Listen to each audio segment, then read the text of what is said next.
Hello बच्चों, कैसे हैं आप सब? आई होप आप सब अच्छे होंगे। आपकी स्टडीज़ बहुत ही ज़बरदस्त चल रही होगी।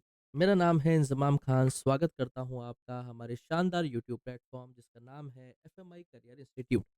जैसा कि बच्चों आपको पता है कि प्रारंभ सीरीज में हम बात कर रहे थे बिजनेस स्टडीज़ के चैप्टर नंबर 7 डायरेक्टिंग के बारे में।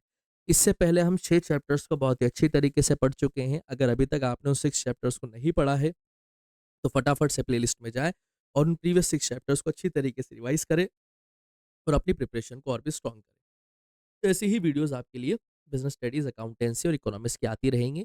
बस आपको अच्छी तरीके से पढ़ाई करनी है, नोट्स बनाने हैं और कोई भी डाउट हो तो आप कमेंट सेक्शन में हमसे सवालों को पूछ सकते हैं।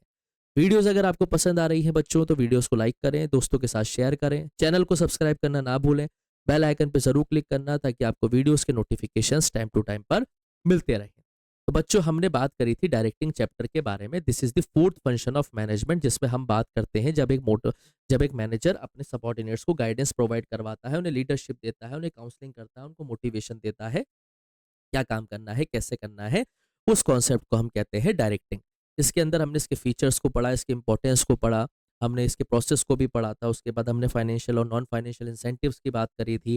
फाइनेंशियल इंसेंटिव्स वो इंसेंटिव्स होते हैं जिसमें कैश की बात होती है, और नॉन फाइनेंशियल इंसेंटिव जो कि काइंड में दिया जाता है। उसके बाद हम एलिमेंट्स ऑफ डायरेक्टिंग पढ़ रहे थे। There are 4 elements of directing. First is supervision, second is motivation, third one is leadership and the fourth one is communication. Supervision हमने बहुत अच्छी तरीके से पढ़ लिया था। मोटिवेशन हमने मैस्लो की थ्योरी के थ्रू समझा था। लीडरशिप हमने कल की क्लास में पढ़ी थी जिसमें हमने टाइप्स ऑफ लीडरशिप स्टाइल पढ़ी थी। और आज हमें बात करनी है last feature element of directing, that is communication. Communication का मतलब क्या होता है? ये एक आर्ट होता है जिसमें आप अपने फैक्ट्स, अपने आइडियाज, अपने फीलिंग्स को दूसरे के साथ शेयर करते हैं। सिंपल सी बात, अगर मेरी बात आपको समझ में आ रही है तो ये एक अच्छा कम्युनिकेशन है। कम्युनिकेशन का मतलब जब एक इंडिविजुअल अपने फैक्ट्स, अपने आइडियाज, अपनी फीलिंग्स को एक पर्सन दूसरे पर्सन को बताता है और दूसरे पर्सन को बात समझ में आ जाती है, उसे हम कम्युनिकेशन कहते हैं। हैरोल्ड कुन्स ने डेफिनेशन दी है कि कम्युनिकेशन का मतलब होता है transfer of information from sender to the receiver. Sender जो मैसेज भेज रहा है और रिसीवर जो मैसेज रिसीव कर रहा है, और जब दोनों के जरिए चीजों को समझ में आ जाती है तो उसे हम क्या कहते हैं? कम्युनिकेशन कहते हैं।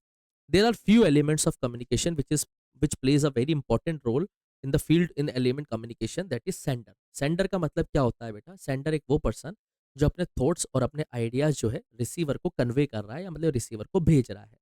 सेंडर वो होता है बेटा जो कम्युनिकेशन के सोर्स को रिप्रेजेंट करता है। Getting my point? भेजने वाला जो होता है उसे हम क्या कहते हैं? सेंडर कहते हैं। दूसरा, मैसेज। मैसेज वो कंटेंट है जिसमें एक सेंडर अपने सजेशंस, अपने आइडियाज, अपने फीलिंग्स को या अपने ऑर्डर को जो होता है कम्युनिकेट करना चाहता है। उस मैसेज को हम क्या कहते हैं? जो फैक्ट्स है, जो मैसेज है, जो आइडियाज है, जो थॉट है, जो वो रिसीवर को भेजना चाहता है, उस कॉन्सेप्ट को हम क्या कहते हैं बेटा? उस कॉन्सेप्ट को हम कहते हैं मैसेज। एनकोडिंग क्या होता है बेटा? एनकोडिंग का मतलब एक वो प्रोसेस है जिसमें हम कन्वर्ट करते हैं मैसेज को डिफरेंट डिफरेंट कम्युनिकेशन सिंबल्स में, जैसे पिक्चर्स का इस्तेमाल करके, वर्ड्स का इस्तेमाल करके, गेस्चर्स का इस्तेमाल करके। जब आप अपने मैसेज को कन्वर्ट करते हैं इन डिफरेंट डिफरेंट सिंबल्स, उस कॉन्सेप्ट को हम क्या कहते हैं बेटा? एनकोडिंग कहते हैं। एक होता है फिर आपका मीडिया। मीडिया एक वो पाथ जिस पाथ के जरिए आप अपने मैसेज को रिसीवर के पास पहुंचाना चाहते हैं। पाथ अलग अलग हो सकते हैं। आप ईमेल के जरिए उसे मैसेज पहुंचा रहे हैं, या फेस टू फेस उसे बोल के आप भेज रहे हैं, या फोन कॉल पे भेज रहे हैं, या व्हाट्सएप मैसेज कर रहे हैं, या इंस्टाग्राम मैसेज आप कर रहे हैं। वो जो मीडिया है, वो जो पाथ है जो आप इस्तेमाल कर रहे हैं उस एनकोडेड मैसेज को रिसीवर तक पहुंचाने के लिए, वो पाथ ही क्या कहलाता है बेटा? मीडिया एलिमेंट कहलाता है। Fifth one is decoding. ये वो प्रोसेस होता है जिसमें एनकोडिंग मैसेज को कन्वर्ट करता है रिसीवर जो सेंडर के जरिए भेजे गए हैं। और रिसीवर का मतलब होता है ये वो फाइनल व्यक्ति होता है जो सेंडर के मैसेज को क्या करता है बेटा? रिसीव करता है। उसके बाद आता है आपका फीडबैक। सारे मैसेज आने के बाद वो अपना फीडबैक देता है कि उसे वो मैसेज समझ में आया है या नहीं आया है। एक और एलिमेंट होता है नॉइज़ बेटा। नॉइज़ का मतलब क्या होता है? जब एक सेंडर अपने मैसेज को रिसीवर को भेज रहा हो और उस बीच में आने वाले जो ऑब्स्ट्रक्शंस होते हैं, या जो ऑब्लिगेशंस होते हैं, या जो रुकावटें होती है, उस कॉन्सेप्ट को हम क्या बोलते हैं बेटा? नॉइज़ बोलते हैं।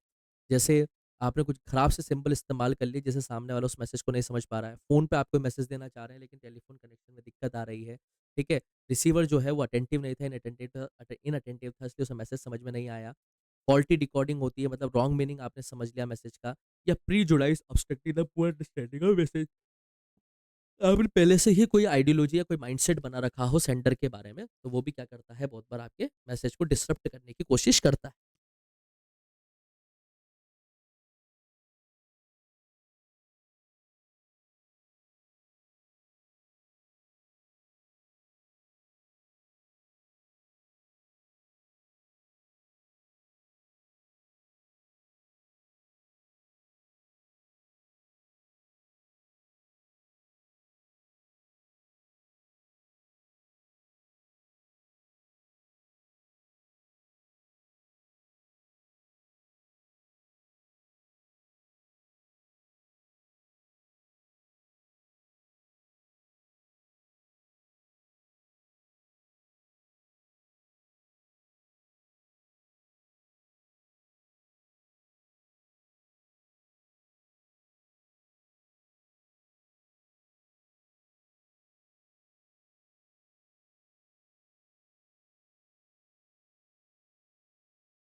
क्लियर है बच्चों? आगे देखिए इंपॉर्टेंस क्या-क्या है कम्युनिकेशन की बेटा, ये एक एक्ट करता है कोऑर्डिनेशन के बेसिस पर। जितना बढ़िया कम्युनिकेशन होगा उतना ही बढ़िया बेटा कोऑर्डिनेशन बैठेगा between different different persons in the organisation. एक एंटरप्राइजेज़ के अंदर अच्छी तरीके से काम को स्मूथली रन करने के लिए भी एक इफेक्टिव कम्युनिकेशन काम करता है। ये मैनेजर की जॉब होती है कि वो सभी ह्यूमन और फिजिकल एलिमेंट से कम्युनिकेट करे, कोऑर्डिनेट करे और अच्छी तरीके से काम निकलवा के लेके आए। डिसीजन मेकिंग में भी कम्युनिकेशन एक इंपॉर्टेंट रोल प्ले करता है। कम्युनिकेशन एक इंपॉर्टेंट इन्फॉर्मेशन प्रोवाइड करवाता है डिसीजन मेकिंग लेने से पहले। अगर आपके पास उसका एब्सेंस है तो आप अच्छी तरीके से डिसीजन नहीं ले पाएंगे। और एक अच्छे कम्युनिकेटर जो होता है उससे मैनेजरल एफिशिएंसी इंक्रीज होती है, जिससे एक इंडिविजुअल लेवल का डेवलपमेंट होता ही होता है। Promotes cooperation, industrial piece.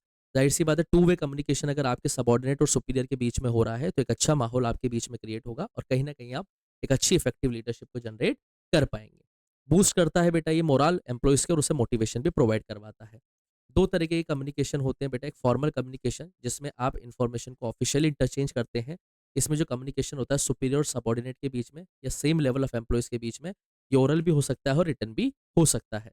Formal communication को भी हम दो पार्ट में डिवाइड करते हैं, एक होता है वर्टिकल जो अपवर्ड से डाउनवर्ड चलता है, ठीक है? और एक होता है हॉरिजॉन्टल जो एक सेम लेवल पे चलता है। अपवर्ड कम्युनिकेशन का मतलब क्या होता है, इसमें जो कम्युनिकेशन का फ्लो होता है वो सबॉर्डिनेट टू सुपीरियर होता है, नीचे से ऊपर की तरफ जा रहा है अपवर्ड। ठीक है? इसमें रिपोर्ट सबमिट करना सबॉर्डिनेट के ज़रिए रिज़ल्ट सबमिट करना। डाउनवर्ड कम्युनिकेशन का मतलब है जब सुपीरियर सबॉर्डिनेट को मैसेज दे रहा हो, कोई नोटिस देना, मीटिंग अटेंड करने वगैरह की वैसे-वैसे। हॉरिजॉन्टल लैटरल कम्युनिकेशन का मतलब होता है जब एक डिवीजन से दूसरे डिवीजन के बीच में बात हो रही है। जैसे एक प्रोडक्शन मैनेजर जो है, मार्केटिंग मैनेजर से बातचीत कर रहा है कि उसे कैसा-कैसा प्रोडक्ट चाहिए। हॉरिजॉन्टल लैटरल कम्युनिकेशन को हम नेक्स्ट क्लास में और डिटेल में पढ़ेंगे। आई होप आपको ये समझ में आया होगा। फिर भी कोई डाउट रहे तो आप कमेंट सेक्शन में सवाल छोड़ सकते हैं। जल्दी मिलेंगे आपसे नेक्स्ट वीडियो में, तब तक के लिए पढ़ते रहिए, मस्त रहिए। Thank you, bye bye.